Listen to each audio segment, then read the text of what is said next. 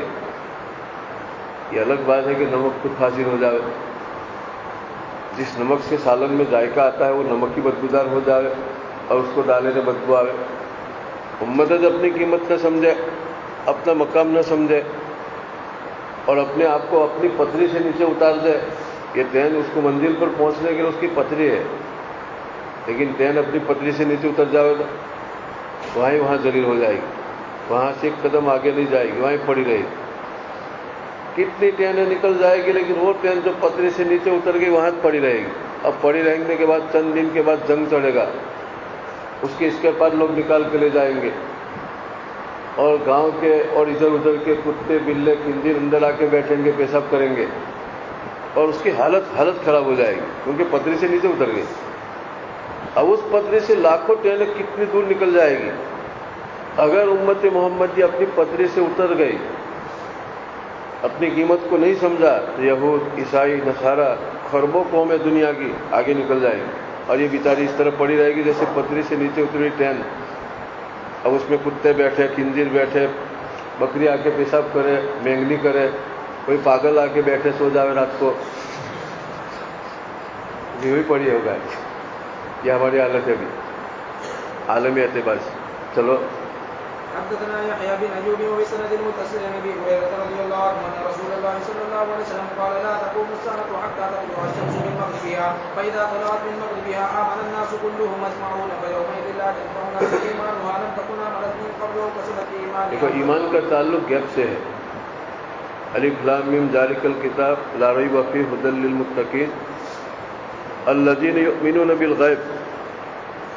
اندیکھی چیز کو ماننا، اللہ رسول کی بات پہ اعتماد کرتے ہوئے ایمان۔ چنانچہ جس وقت ایمانیت مشاہدہ ہو جائے اس وقت اگر کوئی ایمان لائے گا تو اس کی ایمان قبول نہیں۔ ایک وقت آئے گا کہ صبح میں لوگ اٹھیں گے تو مشرق سے سورج طلوع ہوگا، لوگ ایک دم باتیں کریں گے کہ یہ سورج تو وہاں سے طلوع ہوا۔ ایک دن ایسا ہوگا اچانک۔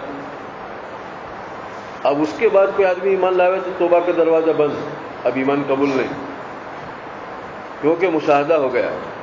ابھی تو اللہ کے رسول کی بات پر کہ قیامت سے پہلے ایک نشانی ظاہر ہوگی کہ مشرق سے سورج طلوع ہوگا، اور مغرب سے سورج طلوع ہوگا، اور مغرب میں اور مشرق میں غروب ہوگا۔ تو اچانک دیکھا صبح میں اٹھ کے کہ مغرب سے طلوع ہوگا تو لوگوں کو باتیں کریں گے، دیکھو سورج تو مغرب سے طلوع ہوا اور مشرق میں جا کے غروب ہو گیا۔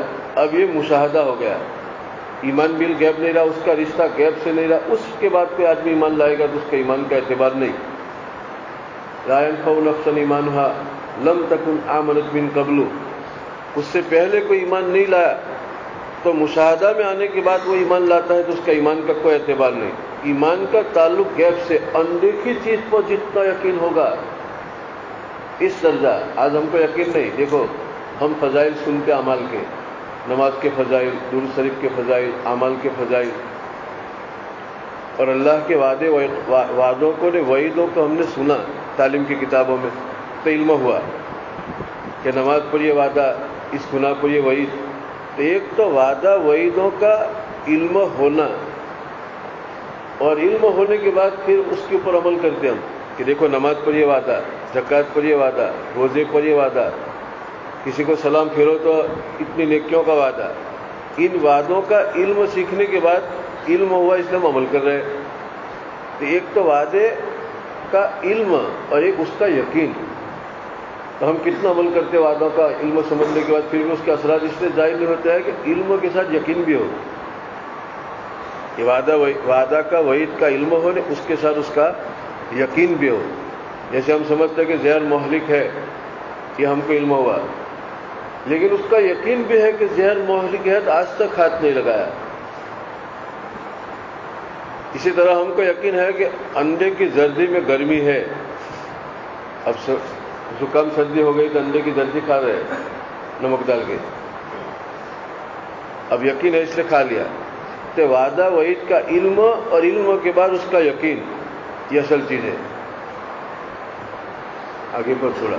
حدثنا ابو بكر بن ابي شيبه بسند متصل عن ابي هريره رضي الله عنه قال قال رسول الله صلى الله عليه وسلم ثلاث اذا خرجنا لا ينفع نفسا ايمانها لم تكن امنت من قبل او كسبت في ايمانها خيرا طلوع الشمس من مغربها فالدجال وذابت الارض. حدثنا يحيى بن اسی طرح کانا دجال نکلے گا.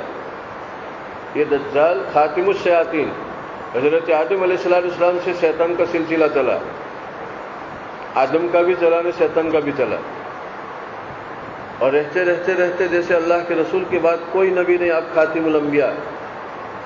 شیطنت اپنی طاقت دکھاتے دکھاتے خاتم الشیاطین کون؟ دجال.